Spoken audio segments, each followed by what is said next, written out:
구약성경 역대지하 36장 13절에서 16절입니다.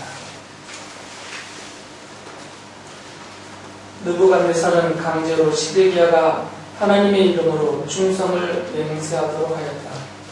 시드기야는 억지로 충성을 맹세하였지만 마침내 느부갓네살 왕에게 반항하기까지 하였다. 다른 한편으로 시드기야는 고집을 부리며 조금도 뉘우치지 않고 주 이스라엘의 하나님께로 돌아오지 않았다. 지도급 인사들인 제사장들과 일반 백성도 크게 죄를 지어 이방의 모든 역겨운 일을 따라하였으며 마침내 그들은 주님께서 자신의 것으로 거룩하게 하신 예루살렘 성전을 더럽히고 말았다. 그들의 조상의 하나님이신 주님께서 그들과 그 성전을 구원하실 뜻으로 자신의 백성에게 예언자들을 보내시고 또 보내셔서 경고의 경고를 거듭하셨지만 그들은 하나님의 특사를 조롱하고 하나님의 말씀을 무시하고 하나님의 예언자들을 비웃었다. 그러다가 마침내 자신의 백성을 향한 주님의 분노가 치솟으시니 백성을 바로 잡을 길이 전혀 없었다.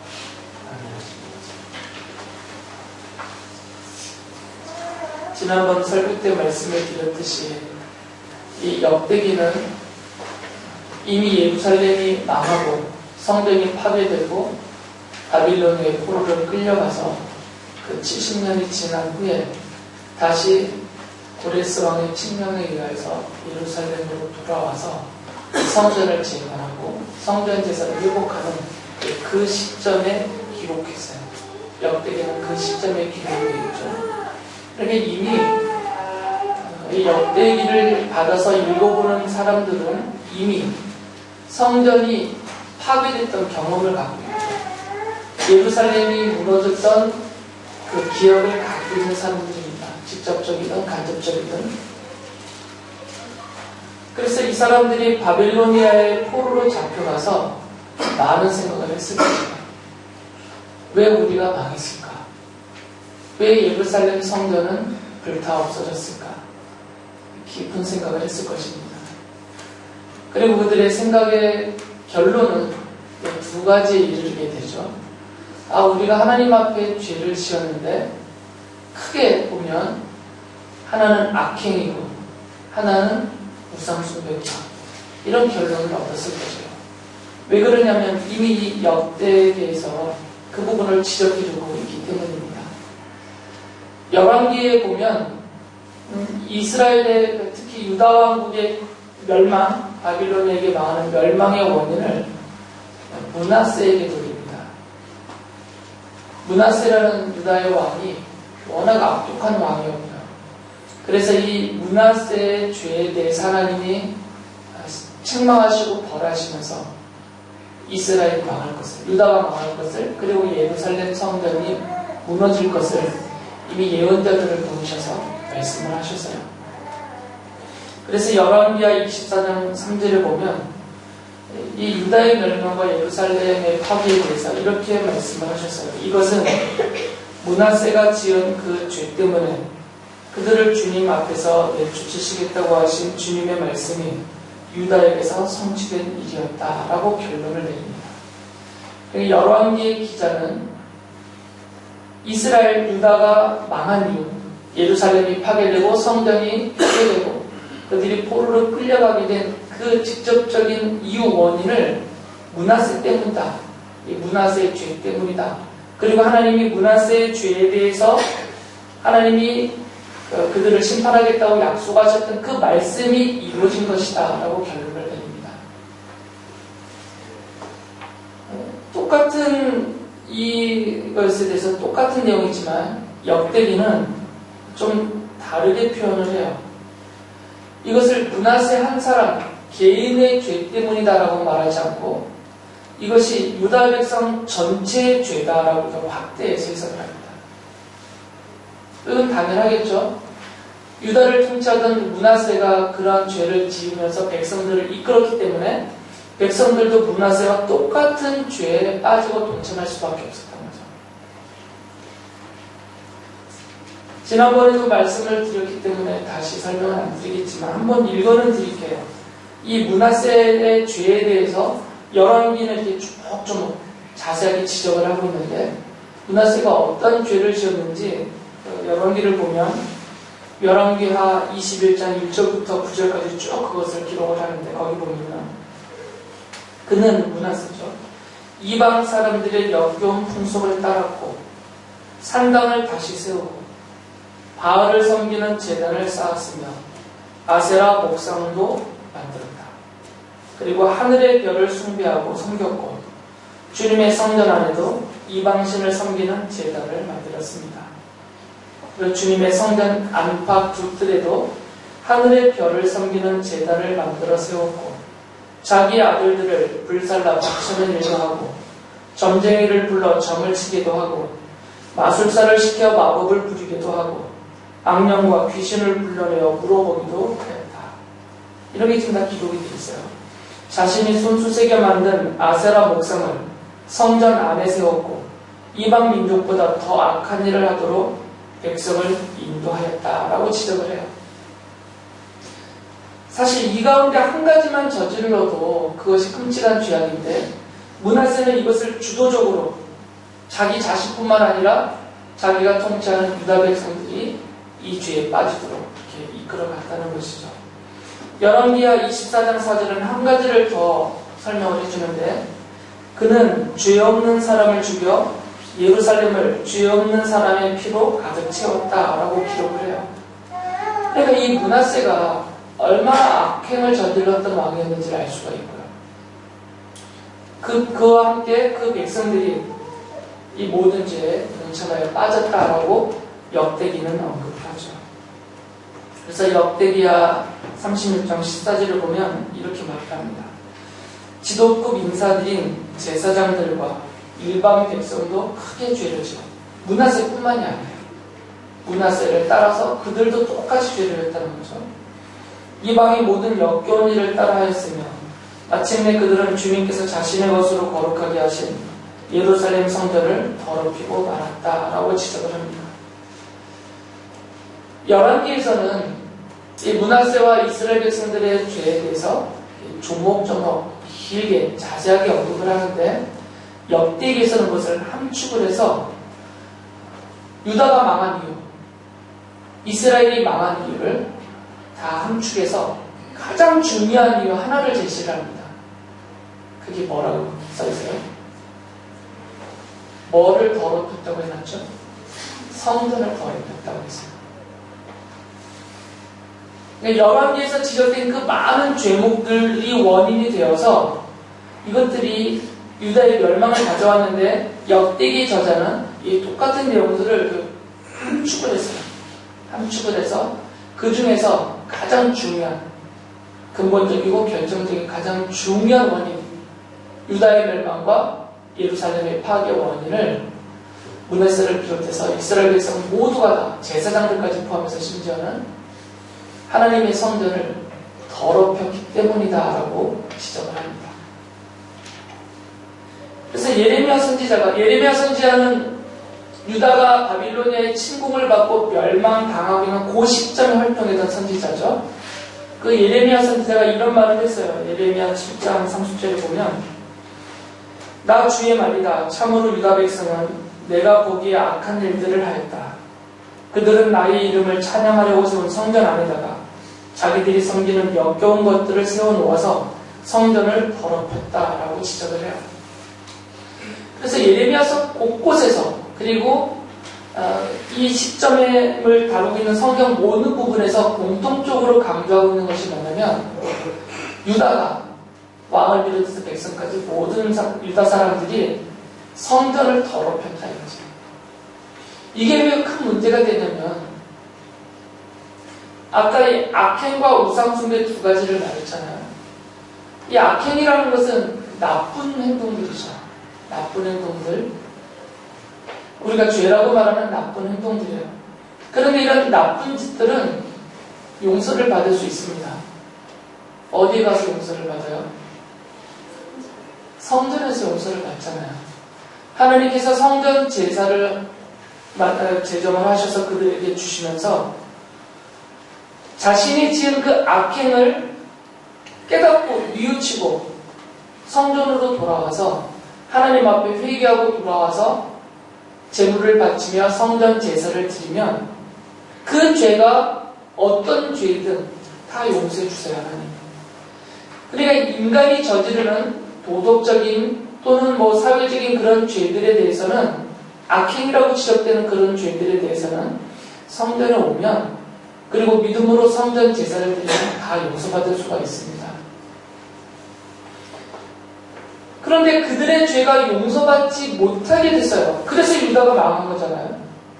그 죄에 대한 벌로 망한 거니까.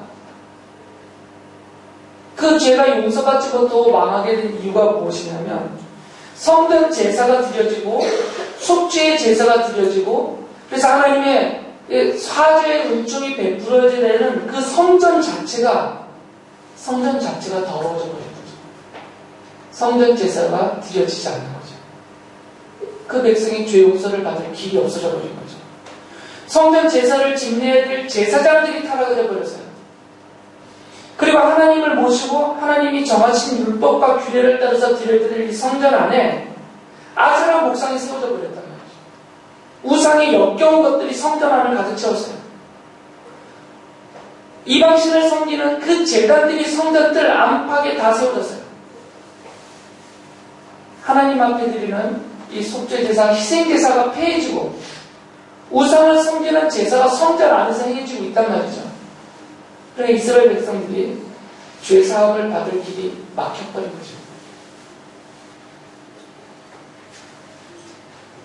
역대기를 기록하신 이분은 이제 그걸 지적하고 있는 것입니다. 지금 아까 말씀드렸듯이 이미 유다가 망하고 바벨론을 포로로 끌려갔다가 70년 후에 돌아와서 성전을 재건하고 성전 제사를 회복하면서 율법을 따라 살 것을 막 강하게 가르치고 밀고 나가고 있는 그 시점이 기록됐어요. 그러니까 이것을 지적하는 거죠. 우리 악행보다 더 큰 문제는 성전을 더럽힌 것에 있다. 성전 제사를 폐해버린 것에 있다. 이것을 지적을 하는 거죠. 그래서 바벨론 포로에서 돌아온 이 유다 사람들이 제일 중점적으로 하려고 했던 것이 뭐였겠어요? 당연히 무너져버렸던 성전을 재건하는 일입니다. 그래서 이 사람들은 무너진 예루살렘 성벽을 먼저 쌓지 않았습니다. 성전을 먼저 건축했습니다. 성전 건축에 전력을 다했어요. 그 성전이 무너졌기 때문에, 성전이 더러워졌기 때문에, 그리고 성전 제사가 폐하이고 그쳐져 버렸기 때문에 자신들이 죄 용서받을 길도 없어졌고 망하게 되었다는 것을 알아서 이들이 성전을 재건하고 성전 제사와 예배를 다시 회복하고 또 하나님의 말씀인 율법을 철저하게 준수하면서 지난날의 과오를, 그 아픈 역사를 반복하지 않으려고 했던 것이죠. 그래서 학개 선지자와 스가랴 선지자도 이들이 성전을 짓도록 그들을 독려하고 앞장서서 그 일을 했던 것입니다. 그런데 이제 문제가 생겼어요. 어떤 문제가 생겼냐면 성전은 우여곡절 끝에 짓습니다. 와서 포로에서 돌아와서 밥을 씻지 못해요. 사마리아 사람들의 방해도 있고 계속 지연이 되어서 한참 후에나 왕조가 바뀐 다음에 그때 재건하게 됩니다. 성전을 짓고 났는데 이 두 번째 문제는 뭐냐면 지어진 성전에서 그 성전 제사를 집례해야 되는, 그 제사를 하나님 앞에 드리는 일을 해야 될 사람들이 누구예요? 제사장이죠. 그리고 이 제사장들과 성전 일을 돌보는 사람들이 다 레위인들인데 이 제사장들과 레위인들에게 문제가 생겼어요. 이들이 바벨론의 포로로 끌려가서 사는 동안 그 지역에 있는 여인들을 아내로 삼아버렸어요. 그리고 예루살렘으로 돌아왔는데 이미 예루살렘에는 이방인들이 들어와서 잔뜩 찰다고 살고 있어요. 또 그 이미 토착되어 있는 그들 가운데서 또 아내로 삼아서 이방 여인들과 결혼을 하고 자녀를 낳고 살고 있는 것이죠. 이것은 율법이 금하고 있는 내용입니다. 특히 제사장들, 레위인들, 성전에서 하나님을 섬기는 이들은 절대로 이방 여인을 가까이 할 수 없게 했어요. 율법이 정해놨거든요. 그런데 이들이 이 이방 여인을 아내로 삼아서 버젓이 아내로 삼고 자녀를 하면서 그것을 수치스러워하지 않고 그렇게 살고 있었던 거죠. 그러니까 성전 제사가 온전한 형태로 회복이 되지 않는 거죠. 성전만 지어졌을 뿐이지. 그래서 바벨론 포로에서 돌아온 2차 귀환 때 돌아온 에스라는 전에 말씀드렸죠. 1차 귀환은 스룹바벨과 여호수아가 인솔을 해서 왔고요. 그래서 이들 중심으로 성전이 지어졌습니다. 학개 선지자, 스가랴 선지자가 그 시기에 같이 활동을 해요. 그리고 2차 귀환은 에스라가 또 한 무리를 데리고 돌아오는데 에스라가 와서 보니까 겨우 성전은 지었는데 제사장 계급이 이 지경인 거죠. 그래서 에스라가 온 백성 앞에서 함께 회개하면서 그들을 권면하고 그들을 재촉하죠. 제사장들과 레인들을 향해서 이방 여인들을 다 내보내라. 이방 여인, 아내로 삼은 이방 여인들과 자녀들을 다 내보내라. 그리고 스스로 정결하게 거룩하게 해서 하나님 앞에 와서 성전 제사를 온전하게 드려라. 이것을 촉구를 해요. 그래서 사람들이 막 맹세도 하고 서약도 하고 그러죠. 같은 시기에 3차 귀환한 무리들이 느헤미야가 인솔에서 왔는데 느헤미야가 와서 성벽을 재건하면서 에스라와 함께 느헤미야도 이 일에 대해서 힘을 씁니다. 그런데 잘 되지는 않았던 것 같아요. 왜 그러냐면 이 느헤미야와 에스라고 뒤에까지 활동을 했던 분이 말라기 선지자인데 말라기 선지자의 서신 그 글에 보면 이 부분에 대한 지적이 여전히 반복되고 있는 것을 보면 에스라나 느헤미야의 이 정화 작업이 개혁 정책이 성공적으로 이루어진 것은 아닌 것 같아요. 같은 시기입니다. 다 지금 같은 시기의 분들을 말씀을 드리는데 바빌로니아에게 유다가 망하고 1차 포로로 끌려가요. 사람들이 1차 포로로 끌려갈 때 3차에 걸쳐서 끌려가는데 1차 포로에 끌려갈 때 그때 끌려갔던 사람 중에 다니엘이 있었어요. 다니엘 선지자가 있었는데 이 다니엘이 포로로 끌려간 상태에서 하나님 앞에 이제 기도를 합니다. 다니엘서 9장에 보면 그가 무슨 기도를 하냐면 두 가지를 놓고 기도를 해요. 첫째는 자신도 포함시켜서 이스라엘과 유다 모든 백성들의 죄를 용서해 주세요라는 기도를 합니다. 그들이 그 악행, 죄 때문에 망했으니까. 그리고 또 한 가지는 저 파괴되고 무너져버린 성전을 하나님께서 다시 회복시켜 주십시오. 이 두 가지를 기도를 해요. 이게 다니엘의 기도 내용입니다. 그 기도 내용이 9장에 보면 쭉 나오는데 그래서 다니엘 그 9장 20절에 보면 이렇게 기록이 되어져 있습니다. 내가 아직 아뢰어 기도하면서 나의 죄와 이 백성 이스라엘의 죄를 자백하고 나의 하나님의 거룩한 산 성전을 다시 회복시켜 주시기를 주 나의 하나님께 간구할 때 다니엘이 이 두 가지를 기도한 거죠. 죄 용서와 성전 회복. 그때 하나님께서 가브리엘 천사를 보내신 겁니다. 다니엘에게, 기도하고 있는 다니엘에게 가브리엘을 보내셔서 가브리엘이 다니엘을 찾아와서 네가 기도할 때 그 즉시 하나님께서 응답을 하셨다. 너의 기도에 대해서 하나님이 응답을 하셔서 그 응답의 내용을 나를 통해서 너에게 전해주려고 하였기 때문에 내가 너를 찾아왔다 하면서 다니엘에게 다니엘이 구한 이 두 가지 그 중에서 속죄와 성전하고 이 두 가지에 대해서 하나님 이제 어떻게 응답해 주실 것인지 어떻게 들어주실 것인지를 알려줍니다. 그 알려주는데 하나님이 이스라엘 백성을 완전하게 용서하시는 그때 그리고 하나님이 성전을 다시 회복하여 재건하여서 성전 제사가 완전히 이루어지는 그때가 이때라고 정해놓으셨다라고 알려줍니다. 이때가 되면 다니엘 네가 기도하던 그 두 가지가 이루어진다 하고 그 기도가 응답되는 때를 하나님이 정하셨다면서 그 정하신 때를 다니엘에게 알려줍니다. 다니엘 9장 24절을 보면 하나님께서 너의 백성과 거룩한 도성에 70일의 기한을 정하십니다. 70일이라는 것은 70일이라는 말이에요. 일해가 무슨 말인지 알죠? 일해는 7이라는 말이에요. 7. 그러니까 한 일에 그러면 일주일을 말할 수도 있고요. 7일로 7년을 말할 수도 있어요. 이스라엘 사람들에게. 그러니까 이 일회를 7일 한 주간으로 칠 수도 있고 7일연으로 칠 수도 있어요. 그러니까 70일이라는 기간을 하나님이 정해놓고 이 70일회가 차면 그때 이스라엘 백성들의 죄를 내가 완전히 영원히 용서해 줄 것이고 성전이 그때 영원하게 거룩한 곳에 세워질 것이다 라고 약속을 해주세요.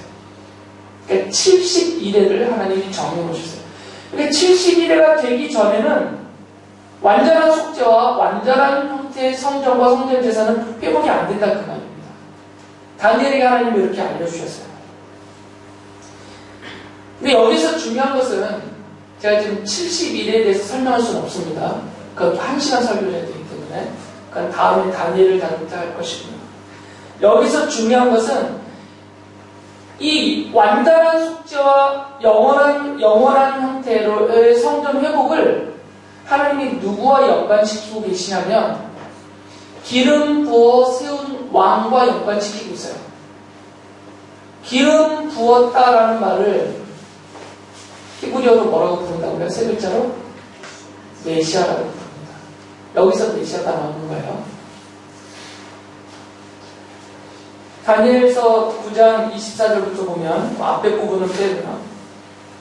예루살렘을 보수하고 재건하라는 말씀이 내린 때로부터 이건 고레스 왕이 예루살렘으로 돌아가서 성전을 재건하라고 공포한 그 시점이에요. 예루살렘을 보수하고 재건하라는 말씀이 내린 때로부터 그 다음이 중요하죠. 기름을 부어서 세우는 왕이 오기까지는 7일회가 지나갈 것이다.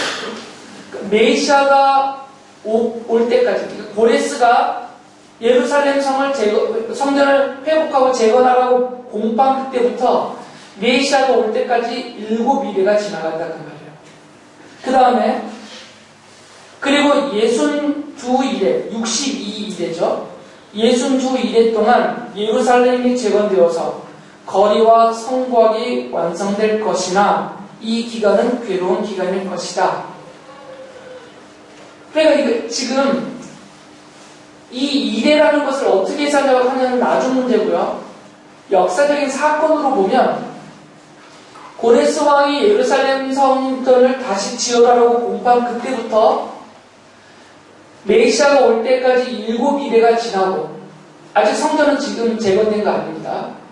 그리고 메시아가 와서 62일회가 지날 때까지는 그러니까 7일회가 지난 메시아가 와서부터 그리고 62일회가 지나는 요 기간 동안 성전이 재건된다는 거죠. 완성이 안 되는 겁니다. 이때까지는. 그러니까 다 합치면 고레스 왕이 성전을 재건하라고 선포한 그때부터 69일회가 지날 때까지 성전 재건의 기간이에요. 다니엘을 통해서 하나님이 하신 말씀을 보면 이 기간이 몇 년이라는 중요하지 않습니다. 지금 몇 일이나 이게 중요한 게 아니라 사건이 중요한 거예요. 성전을 재건하라라는 고레스의 칙령부터 성전이 완전히 재건되기까지 69일회가 지나야만 된다 그 말이에요. 그런데 이 중간에 어떤 사건이 있냐면 메시아가 온다고요. 기름 부어 세운 왕이신 메시아가 와요. 그리고 69일회가 다 지나서 성전이 재건되는 그 시점에 어떤 일이 벌어지냐면 그 뒤에 이렇게 기록되어 있죠. 62일회가 지난 다음에 앞에 7일회까지 합치면 69일회예요. 69일회가 지난 다음에 기름을 부어서 세운 왕이 부당하게 살해되고 아무도 그의 임무를 이어받지 못할 것이다 라고 말해요. 그러니까 메시아가 살해당한단 말이죠. 이 사건이 있다 이거예요. 69일회가 지나면 메시아가 살해당하는 사건이 있다 그 말이에요. 다시 말씀을 드려요. 지금 이 이래를 몇 년으로 해석하냐 이건 중요하지 않습니다. 그래서 하나님의 시간이기 때문에 중요한 것은 사건이에요. 이 사건을 보시라는 거죠. 이 메시아는 이미 성경적으로 확증이 됐어요. 누구시죠? 예수 그리스도세요. 이건 제가 다시 보충 설명 안 해준 것은 가능한 얘기죠. 메시아는 그리스도세요. 예수 그리스도십니다. 그러니까 지금 다니엘을 통해서 하나님이 약속하신 기름 부어 세운 왕이 오신다 할 때 그 오실 메시아는 예수 그리스도시죠. 그러니까 이 성전 제거는 누구와 관계 있는 것이에요, 지금? 예수님하고 관계가 있는 것입니다. 성전이 지금 세워지느냐, 얼마나 크기로 세워지느냐, 이게 중요한 것이 아니라 성전을 재건하라라는 것은 고레스를 통해서 하나님이 이것도 고레스가 자기 마음대로 그 칙령을 발표한 게 아닙니다. 하나님이 고레스에게 나타나셨어요. 그리고 고레스를 페르시아의 왕으로 삼고 고레스에게 하나님이 직접 명령을 주셨어요. 그러니까 고레스는 하나님께로부터 명령을 받아서 그것을 자기가 다스리는 페르시아 52개 주 전체가 공포한 거거든요. 흩어져 살고 있는 모든 유대 이스라엘 사람들은 예루살렘으로 돌아가라. 그래서 너희가 하나님의 성전을 재건하라. 이것을 방해하는 자들은 다 법령에 의해서 벌하겠다. 이 황제의 칙령을 반포해서 그때부터 성전 재건이 시작이 된다 그 말이에요. 그러니까 이 고레스 왕의 성전 재건 명령은 누구와 연관되어서 이것이 시작되는 시점이냐면 기름 부어 세운 왕이 오시고 기름 부어 세운 왕이 오셔서 그리고 부당하게 살해당하는 이 사건의 시작을 알리는 사건입니다. 이것은 예루살렘에 지금 성전이 세워지느냐 마느냐 이게 중요한 게 아니고 어차피 그것을 세워져봤자 또 무너졌어요. 로마의 티투스에 의해서 완전히 폐허가 되버렸죠. 그러니까 이 성전 재건이라는 이 사건의 가장 중요한 가치와 의미는 그게 세워졌느냐 마느냐에 있는 것이 아니라 이것이 시작이다라는 겁니다. 무슨 시작이요? 누구에 대한 시작? 메시아의 오심과 메시아가 죽임 당하심에 대한 시작을 알리는 사건이다. 이것이 가장 중요한 겁니다.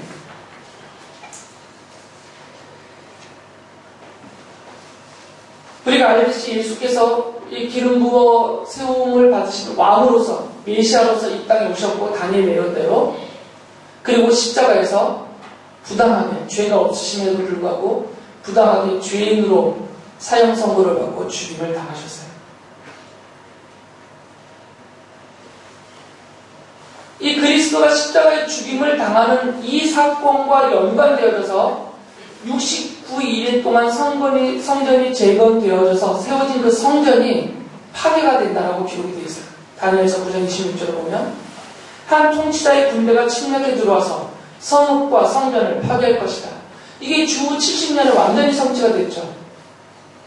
유대 반란을 지나가기 위해서 로마의 티투스가 대군을 몰고 와서 아예 예루살렘 성벽 자체를 다 부셔버렸어요.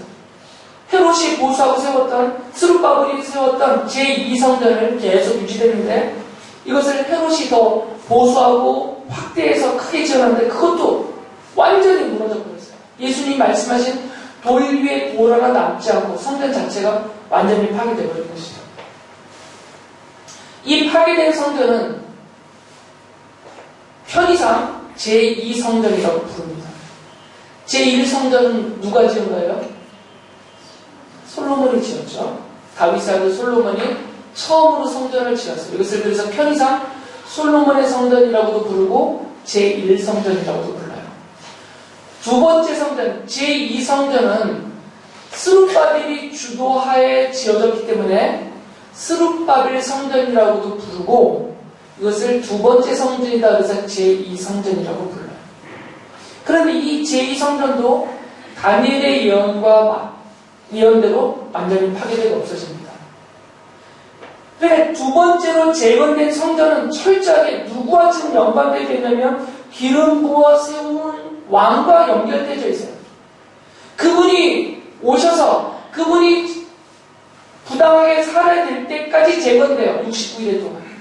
그리고 이분이 살해당한 사건과 연관되어서 그 성전이 파괴된다. 그러니까 제2성전, 이 수르바벨 성전은 그 자체적으로 메시아에게 부속되어 있는 사건이에요. 그런데 이제 이런 사건을 말하면서 9장 24절에 다니엘서 9장 24절에서 주께서 이런 말씀을 하세요. 죄가 끝나고 속죄가 이루어지고 하나님이 영원한 의를 세우시고 환상에서 보이신 것과 예언의 말씀을 이루시고 가장 거룩한 곳에 기름을 부으며 거룩하게 구별하실 것이다 라고 말씀하세요.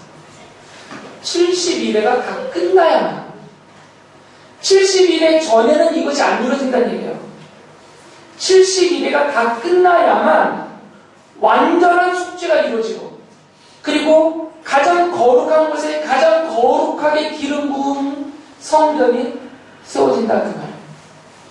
다니엘은 그것을 기도한 거거든요. 지금 이 속죄와 성전 재건을 기도했는데 이 완전한 속죄와 완전한 성전 재건은 70일에가 되기 전까지는 안 된다 그 말이에요. 그러니까 예수께서 오셔서 십자가에서 죽으시기 전까지는 안 된다 그 말입니다. 그래서 실제로 제2성전은 파괴되어 버렸잖아요. 완전하고 영원한 성전이 세워지지 않았습니다. 성전이 재건됐지만 앞서 말씀드린 대로 제사장들이 부패하고 타락하고 말라기 선지자가 그렇게 재촉을 해도 이루어지지 않았어요. 그리고 복음서의 시대까지 와도 여전히 예루살렘에 세워진 성전은 헤롯의 이름으로 확장된 그 성전은 세워져 있지만 그 제사장 계급은 기득권을 유지하면서 부패한 세력의 대명사가 되어버렸다는 거예요. 그러니까 참된 성전 제사는 회복되지 않았어요. 70일에가 안 찬 거죠. 이때 에스겔 선지자의 예언이 중요합니다. 에스겔 선지자는 어느 시점의 선지자냐면 다니엘과 함께 바벨론의 포로로 끌려가셨던 분이에요. 근데 이분이 바벨론 포로 생활하는 중에 환상을 봤어요. 하나님의 계시를 받았습니다. 그때 이 계시를 본 환상 중에 에스겔 선지자는 무엇을 봤냐면 새로 재건되는 성전을 봤어요. 지금은 성전이 없을 때입니다. 제1성전 솔로몬의 성전은 파괴됐고 없어져 버렸고요. 지금 바벨론의 포로로 끌려가서 에스겔 선지자가 포로로 끌려간 상태에서 다시 세워질 성전을 보고 있어요. 이게 두 번째 성전이겠죠? 그런데 이 다시 세워질 성전을 봤는데 그 성전의 모습이 지금 다니엘서 9장 마지막에서 말씀하신 71회가 끝난 다음에 세워질 그 영원한 성전의 형태를 보고 있어요. 그래서 그래서 이제 에스겔이 본 성전은 그래서 편의상 제3성전이라고 불러요. 제2성전을 본 것이 아닙니다. 제2성전은 바벨론에서 돌아오는 그 사람들이 예루살렘에다가 세운 수르바벨을 중심으로 세운 성전, 그것이 제2성전인데 이것은 파괴되고 없어져 버렸어요 지금. 그런데 에스겔은 그렇게 파괴되고 없어지는 성전을 본 게 아니라 영원한 성전을 보고 있어요. 영원한 성전. 하나님의 영광이 떠났다가 다시 하나님의 영광이 찾아오셔서 그 성전을 가득 채운 하나님의 영광이 가득 차 있는 그 성전을 보고 있어요. 그래서 에스겔이 이렇게 말을 하죠. 에스겔 43장 4절을 보면 그러자 주님께서 영광의 사에서 동쪽으로, 이건 성전의 문입니다. 동쪽으로 난 문을 지나 성전 안으로 들어가셨다. 그리고 43장 7절을 보면 하나님이 에스겔에게 직접 이렇게 말씀하세요. 성전에서 사람아, 이곳은 내 보좌가 있는 곳, 내가 발을 딛는 곳, 내가 여기 이스라엘 자손과 더불어 영원히 살 것이다. 그래서 이스라엘 자손이 내 거룩한 이름을 다시는 더럽히지 못할 것이다 라고 말했어요. 하나님의 영원한 처소로서 영원한 숙제와 영원한 구원이 베풀어지는 그 영원한 처소로서의 성전을 지금 에스겔이 보고 있는 거죠.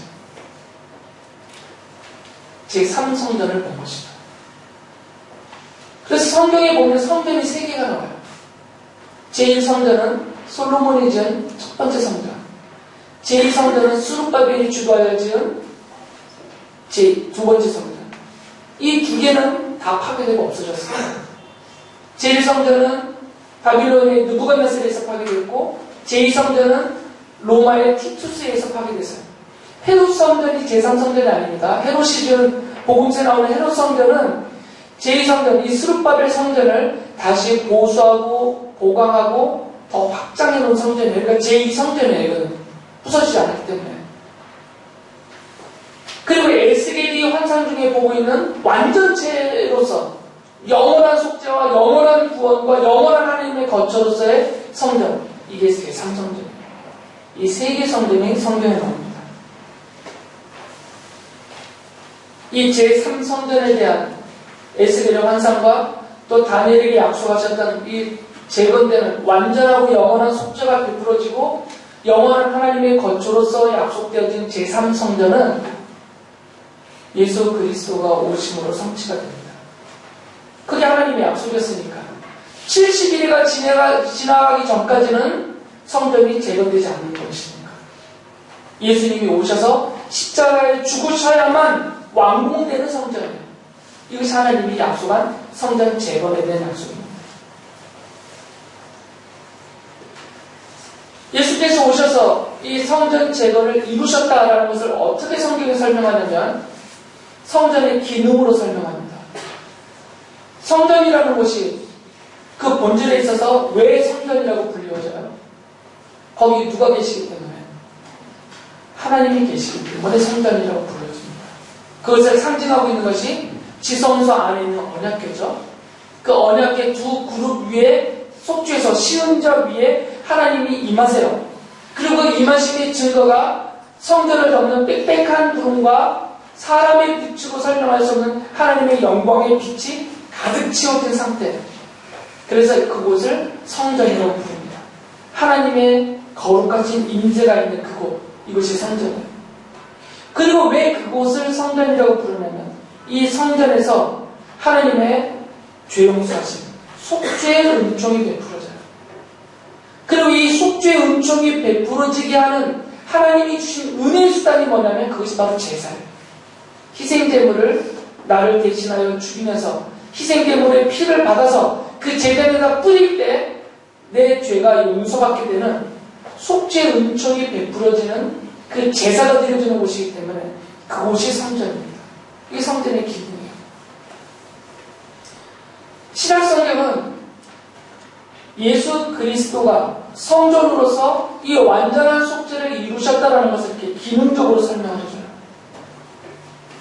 히브리서 9장 12절에 보면 예수님을 가리켜서 그는 염소나 송아지의 피로서가 아니라 자기의 피로서 십자가에서 쏟으신 피죠. 우리에게 영원한 구원을 이루셨습니다. 라고 말해요. 이 영원한 구원은 죄의 용서가 이루어져야 가능한 거죠. 영원한 속죄가 이루어져야만 영원한 구원이 이루어지는 것이에요. 이렇게 성전 제사 자체가 예수 그리스도의 십자가를 가리키는 예표 역할을 하죠. 그래서 성경은 그리스도의 십자가의 죽으심을 희생제사다라고 설명을 해요. 히브리서 10장 14절에 보면 그는 거룩하게 되는 사람들을, 성도들을 가리킵니다. 단 한 번의 희생제사로 영원히 완전하게 하셨다라고 말해요. 예수님이 십자가의 죽으심을 희생제사다라고 설명해요. 그렇게 그리스도의 십자가의 죽으심을 희생제사라고 말한다면 제사에는 반드시 뭐가 필요하죠? 제물이 필요하잖아요. 그래서 예수님을 십자가에서 죽임당하신 예수님 자신을 성경은 제물로서 묘사를 합니다. 요한일서 2장 2절을 보면 그는 우리 죄를 위한 화목제물이시니 우리 죄만 위한 것이 아니라 온 세상을 위한 것입니다. 라고 말해요. 그리고 예수님 자신이 그 모든 제사를 완성하시는 대제사장이시다 라고 말해요. 히브리서 6장 20절이 이렇게 말하죠. 예수께서는 앞서 달려가신 분으로서 우리를 위하여 거기에 들어가셔서 멜기세덱의 계통을 따라 영원히 대제사장이 되셨습니다. 라고 말해요. 그러니까 종합을 하면 예수께서는 다니엘을 통해서 예언하신 기름 부어 세우신 왕으로서 메시아로서 이 땅에 오셔서 십자가에서 자신을 화목제물로 희생제물로 삼으시고 예수께서 친히 그 제사를 진리하는 대제사장이 되셔서 완전하고 영원한 속죄의 제사를 희생제사를 드리셨다라고 성경이 말합니다. 그 결과가 무엇이냐면 다니엘에게 하나님이 약속하셨던 죄가 끝나고 완전한 속죄가 이루어지는 영원하고 완전한 구원이 이루어졌다라고 말하는 것이죠. 그래서 에베소서 1장 7절 이렇게 말합니다. 우리는 이 아들 예수님 안에서 하나님의 풍성한 은혜를 따라 그의 피로 구속 곧 죄 용서를 받게 되었습니다 라고 말을 해요. 제2성전은 바벨론 포로에서 돌아온 이스라엘 사람들이 다시 재건한 그 스룹바벨 성전이라고 불려지는 제2성전은 어떤 의미로서 가치가 있냐면 예수 그리스도의 십자가를 가리키는 그 계시로서 가치가 있는 거죠. 그 성전 자체의 가치가 있는 것은 아닙니다. 다시 더러워지고 파괴되어 버렸기 때문에. 그러니까 역대기는 에스라와 느헤미야와 합쳐서 이 역대기는 어떤 기록상의 의미를 갖고 있냐면 이 성전 재건의 역사를 기록하면서 바로 십자가에서 이루실 완전한 형태로서의 속죄와 완전한 희생제사와 완전하고 영원한 제3성전의 완성체로서 예수 그리스도를 가리키는 계시로서의 가치를 갖고 있는 것이죠. 안타깝게도 유대인들은 이 계시의 말씀을 대대로 받은 유대인들은 지금 현재도 다니엘의 예언이 이루어지지 않았다라고 생각하고 있어요. 그래서 기름 부어진 왕이신 메시아가 올 것이다 라고 믿고 있어요. 아직 70일에가 차지 않았다라고 보고 있는 거죠. 그리고 그 메시아가 와서 제3성전, 그들의 입장에서는 제2성전이 되겠죠. 제3성전을 이 땅에, 지상에 완성하실 것이다, 재건하실 것이다, 이렇게 믿고 기다리고 있어요. 지금 현재도. 유대인들의, 이스라엘 사람들의 힘이라면 미국을 등에 업고 지금이라도 지금 예루살렘을 반쪽에서 차지하고 있잖아요. 이슬람 사람들이. 그리고 예루살렘 성전터 안에 지금 이슬람 사원이 세원이 있단 말이죠. 유대인들이 지금이라도 무력과 재력과 모든 힘을 다 동원하면 그 이스라엘 사람들 다 쫓아내고 거기다 성전 다시 지을 수 있어요. 다니엘의 예언처럼. 근데 문제가 뭐냐면 메시아가 안 왔단 말이에요. 메시아가 와야 이 성전을 짓는 거거든요. 메시아가 안 왔어요. 그들에게 아직 예수 그리스도가 예수님의 메시아가 아니기 때문에 그들 입장에서는. 그래서 메시아가 오기를 지금도 고대하고 있는 거죠. 메시아가 나타나기만 하면 유대인들은 전쟁을 일으켜서 이 사람을 다 쫓아내고 예루살렘 성전을 회복할 것입니다. 그런데 그들이 기대하는 메시아는 오지 않아요. 이미 오셨기 때문에. 예수께서 오셨기 때문에. 그러니까 유대인들은 역대기에서 복음서로 넘어오지를 못하고 있는 것이지. 지금. 거기에 갇혀서 이 참 완전한 속죄와 완전한 성전으로서의 그리스도 안에서 베푸시는 완전한 죄 용서와 구원을 못 누리고 있는 것이죠. 그게 안타까운 것이죠. 그런데 또 한 가지 안타까운 것은 유대인들은 그렇다 치고 교회 안에서도 같은 안타까움이 벌어지고 있어요. 이 땅에다가 다시 성전을 지으려고 하고 있어요. 이 땅에다가. 그래서 교회를 성전이라고 부릅니다. 교회는 성전이 아니라고 그랬죠? 성전은 예수님이시니까 교회를 성전이라고 부르면 안 되죠. 유빈이를 성전이라고 부르는 것은 가능해요. 고린도서에서 하나님의 자녀인 우리들을 성령님이 거하시는 거룩한 하나님의 전이라고 불렀기 때문에 우리 자신을 성전이라고 부르는 것은 가능해요. 하나님이 나와 함께 계시니까. 그러나 이 건물로서 이 예배당은 성전은 아니에요. 그런데 이 땅에다 성전을 짓겠다는 사람들이 많습니다. 엄청난 크기로 교회를 짓고 옛날 구약의 성전의 모양을 교회에다가 온통 장식을 해내고 있어요. 성전화하고 있어요. 지상성전화. 그리고 예배를 성전 제사처럼 드리려고 하고 있습니다. 우리가 모여드리는 예배는 제사가 아니거든요. 성전이 아니기 때문에 당연히 제사가 아니죠. 이미 제사는 끝났어요. 주님의 십자가에서. 완전한 희생제사로 드려졌기 때문에 다시 죄 용서를 위한 그런 형태의 제사는 필요가 없습니다. 그러니까 성전이 없어졌고요. 성전이 없으니까 제사장도 없는 것이고 제사도 없는 것이고 희생 제물도 없는 것이에요. 이게 다 필요 없는 거죠.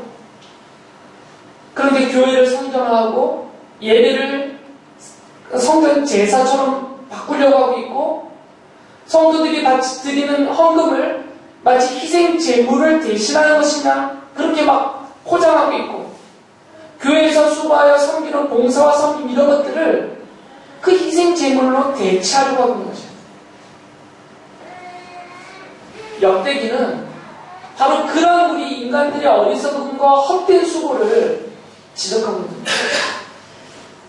역대기는 그것이 얼마나 어리석은지 헛된지를 지적해 주고 있어요. 오히려 다니엘로 돌아가면 다니엘은 이렇게 말합니다. 다니엘 9장 18절 보면 우리가 이렇게 주님께 간구하는 것은 우리가 잘나서가 아니고 주님께서 자비하시기 때문입니다. 라고 말해요. 그러니까 다니엘은 죄를 용서해 주시고 성전도 재건해 주시고 이 자체가 자기들의 힘으로 되는 것이 아니라 주님의 자비하심으로 다시 말하면 주님의 은혜로 된다라고 믿고 있어요. 이게 성경의 가르침입니다. 모든 것은 주님의 은혜로 되는 것이에요. 그리스도의 십자가도 주의 은혜로 되어진 완전한 죄 용서의 희생제사입니다.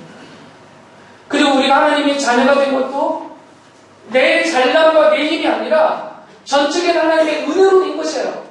전에 하나님도 모르는 바깥에서 살고 있었던 멸망의 자식으로 있었던 우리들을 하나님이 창세전에 선택하시고 작정하신 때 우리를 부르셔서 우리에게 믿음을 주시고 하나님의 자녀가 되게 하셔서 지금 이렇게 주님을 예배하며 완전한 죄 용서와 완전한 구원을 누리는 은혜 가운데 살게 되는 것이죠. 이 모든 것이 다 하나님의 자비하심이고 하나님의 은혜로 되는 것입니다. 그러니까 역대기에서 벗어나야 됩니다. 성도들은 역대기 안에 갇혀 있으면 안 돼요. 이 땅에다가 뭘 다시 쌓아 올리려고 하면 안 됩니다. 그래서 이 땅에 여지껏 우리가 쌓아왔던 것, 또 앞으로 쌓아 올리려고 하는 것들, 이런 것들을 의지하고 추구하고 또 그것을 자랑하며 이러고 살아서는 안 됩니다. 오직 예수 그리스도 안에서 베푸신 이 십자가의 은총과 복음 안에서 입으신 하나님의 자비와 그 은혜를 믿고 그 약속을 믿고 감사하면서 그렇게 살아가야 합니다. 우리 성도들이 쌓아 올려야 될 것은 이 땅에 그 어떤 것도 아니라 오직 그리스도의 십자가입니다. 이 십자가의 복음만이 내 자신 안에 그리고 내 가정에 그리고 나의 삶의 모든 영역 안에 오직 그리스도의 십자가의 복음만 쌓아서 헛된 성전 재건의 일이 아니라 정말 그리스도의 십자가의 복음만 쌓아 올리고 그것만 의지하고 은혜를 따라만 살아가는 우리 모두가 될 수 있기를 바랍니다.